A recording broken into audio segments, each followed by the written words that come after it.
Plasma membrane के second video के बारे में अगर हम स्टडी करते हैं, अब तक हम लोगों ने हाइपरटोनिक सॉल्यूशन, एक्स ऑस्मोसिस और एंड ऑस्मोसिस के बारे में, प्रोसेस के बारे में पढ़ा। अब हम लोग मेम्ब्रेन के बारे में पढ़ेंगे। Types of membranes on the basis of their permeability. तो 4 तरीके के या 5 तरीके के मेम्ब्रेन्स होते हैं।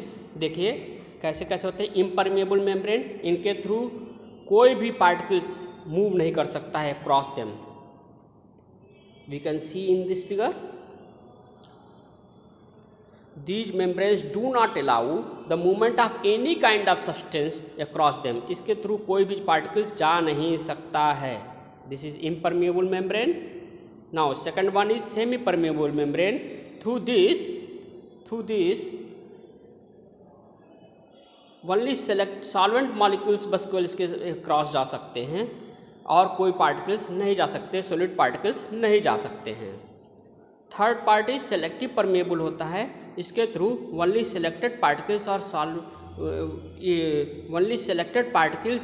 और सॉल्वेंट ही इसके क्रॉस जा सकते हैं। इसको कहते हैं सेलेक्टिव परमेबल। और नेक्स्ट होता है फ्रीली परमेबल।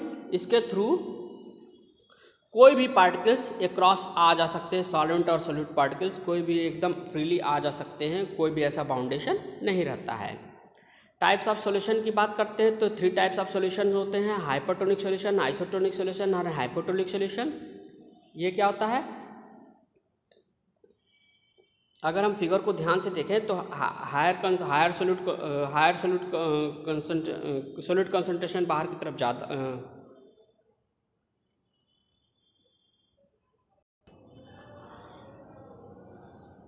हाइपरटोनिक सॉल्यूशन, इसमें सॉलिड कंसंट्रेशन बाहर की तरफ ज़्यादा होता है और वाटर कंसंट्रेशन इनसाइड ज़्यादा होता है। तो अगर वाटर मूव कहाँ करता है, वाटर मूव्स आउटसाइड की तरफ मूव करता है, जिससे सेल सिकुड़ जाती है। आइसोटोनिक सॉल्यूशन में दोनों तरफ के वाटर कंसंट्रेशन सेम होते हैं, सॉल्यूशन का कंसंट्रेशन सेम होता है। और हाइपोटोनिक सॉल्यूशन में हायर सॉलिड कंसंट्रेशन इनसाइड होता है और सेल और हायर वाटर आउटसाइड होते हैं। इस तरीके से वाटर क्या करता है, मूव करता है इनसाइड की तरफ और वाटर स्वेल कर जाती है, सेल स्वेल कर जाती है। हाइपरटोनिक सॉल्यूशन में क्या होता है कि ए solution which has more concentrated, जब वो कंसंट्रेटेड सॉल्यूशन ज़्यादा होता है तो उसको हाइपरटोनिक सॉल्यूशन कहते हैं। अगर वो कम होता है तो हाइपोटोनिक सॉल्यूशन कहते हैं, और बराबर या सिमिलर होता है तो उसको कहते हैं आइसोटोनिक सॉल्यूशन। नेक्स्ट पॉइंट आता है प्लाज्मोलिसिस।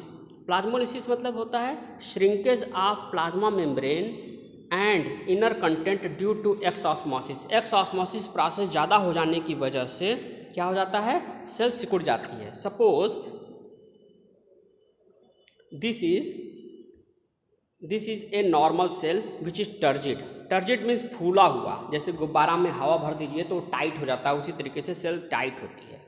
लेकिन अगर वो एक्स ऑस्मोसिस प्रोसेस दिखाने लग जाए, अगर हम किसी हाइपरटोनिक सॉल्यूशन में उसको डाल दें, किसी भी सेल को अगर हम हाइपरटोनिक सॉल्यूशन में अगर हम उसको कैप्ट कर दे, रख दें, तो कुछ देर के बाद क्या हो जाता है, वो सिकुड़ने लगता है। इसके कंटेंट, इसके जो सॉल्वेंट मॉलिक्यूल्स हैं वो बाहर की तरफ निकलने लग जाते हैं। और जब निकलने लग जाते हैं तो सेल के कंटेंट अंदर की तरफ जो होते हैं वो सिकुड़ने लग जाते हैं। ठीक है, तो इस तरीके से सिकुड़ती है।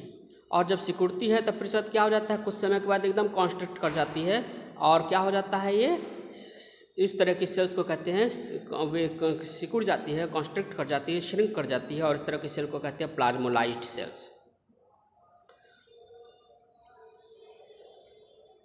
Significance of osmosis. ऑस्मोसिस का बहुत ही इंपॉर्टेंट रोल होता है, बहुत ही महत्वपूर्ण रोल होता है, और इसको हम इस तरीके से समझते हैं। Osmosis is very important for living organisms, unicellular fresh organisms and aquatic plants water को अपने ऑस्मोसिस के थ्रू ही इंटेक करते हैं। रूट में वाटर एब्जॉर्प्शन भी इसी के प्रोसेस से ही होता है। Movement of water in and out of the cell occurs through this osmosis process. Types of transport की बात करते हैं तो दो तरीके का ट्रांसपोर्ट होता है, एक होता है पैसिव ट्रांसपोर्ट, दूसरा होता है active transport. Passive transport there is no need of energy, यहाँ पर एटीपी या एनर्जी की ज़रूरत नहीं पड़ती है, जबकि इस केस में एक्टिव ट्रांसपोर्ट में एटीपी या एनर्जी की ज़रूरत पड़ती है। पैसिव ट्रांसपोर्ट दो तरीके का होता है, ये क्या होता है, डिफ्यूज़न और फैसिलिटेटेड डिफ्यूज़न या ऑस्मोसिस प्रोसेस होता है। डिफ्यूज़न, फैसिलिटेटेड डिफ्यूज़न या ऑस्मोसिस, ये तीनों तरीके का जो डिफ्यूज़न तीनों प्रोसेस जो है वो क्या कहलाता है, पैसिव प्रोसेस कहलाता है। पैसिव प्रोसेस में कौन कौन से आते हैं, पैसिव प्रोसेस में डिफ्यूज़न आता है और ऑस्मोसिस आता है। ये क्या होता है, एलॉन्ग द कंसंट्रेशन ग्रेडियंट होता है। क्या होता है, एलॉन्ग द कंसंट्रेशन ग्रेडियंट।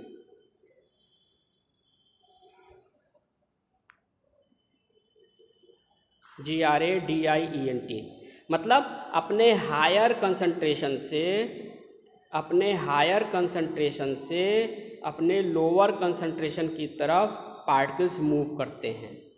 मतलब यहाँ पर एनर्जी एक्सपेंडिचर नहीं हो रही है, यहाँ पर एनर्जी खर्च नहीं हो रही है, अपने हायर कंसंट्रेशन से लोअर कंसंट्रेशन की तरफ पार्टिकल्स मूव करते हैं। सपोज छत पर से पानी नीचे की तरफ गिरता है या टंकी से पानी हमारे नीचे ग्राउंड फ्लोर के टैप में पानी आता है। और दूसरा होता है एनर्जी कंज्यूमिंग प्रोसेस होता है, जिसको कहते हैं एक्टिव ट्रांसपोर्ट। एक्टिव ट्रांसपोर्ट में there is expenditure of energy takes place. इसमें क्या होता है, जैसे मोटर से पानी को चढ़ाते हैं और ऊपर टंकी में पानी जाता है, तो यहाँ पर इलेक्ट्रिसिटी खर्च हो रही है, यहाँ पर एनर्जी लग रही है, तो यह क्या हो गया, along against the concentration gradient. ये क्या प्रोसेस हो गया, against the concentration gradient, AGAINST, against the concentration gradient. ये कंसंट्रेशन के अगेंस्ट जा रही है, मतलब ये लोअर कंसंट्रेशन से हायर कंसंट्रेशन की तरफ पार्टिकल्स यहाँ पर मूव करते हैं और इसीलिए यहाँ पर एनर्जी की ज़रूरत पड़ती है। Is that clear? Now next process is endocytosis and exocytosis. Endocytosis हम लोग ऊपर अभी हल्का सा देख चुके हैं। एंडोसाइटोसिस मतलब क्या होता है, इनटेक ऑफ मटेरियल। और इनटेक ऑफ मटेरियल दो तरीके से होता है, अगर हम किसी सॉलिड सब्सटेंस को लेते हैं तो उसको कहते हैं फैगोसाइटोसिस, और अगर हम किसी लिक्विड सब्सटेंस को कहते हैं तो उसको कहते हैं पिनोसाइटोसिस। लिक्विड सब्सटेंस को जब लेते हैं तो उसको कहते हैं पिनोसाइटोसिस या इसी को कहते हैं सेल ड्रिंकिंग, और जब हम सॉलिड सब्सटेंस को लेते हैं तो इसको कहते हैं फैगोसाइटोसिस या इसी को कहते हैं सेल ईटिंग। ये हम इनटेक ऑफ मटेरियल, यहाँ पर मटेरियल लिया जा रहा है, जबकि एक्सोसाइटोसिस में हम मटेरियल को क्या करते हैं, बाहर की तरफ निकालते हैं, इसको कहते हैं बाहर की तरफ हम मटेरियल को निकालते हैं, इसको कहते हैं exocytosis. Removal of waste material from the cell with the help of plasma membrane is known as exocytosis. तो इस तरीके से हम लोग प्लाज्मा मेम्ब्रेन के कंपोनेंट्स को स्टडी कर लिया, इसके फंक्शन को, इसके स्ट्रक्चर को स्टडी कर लिया है। Thank you.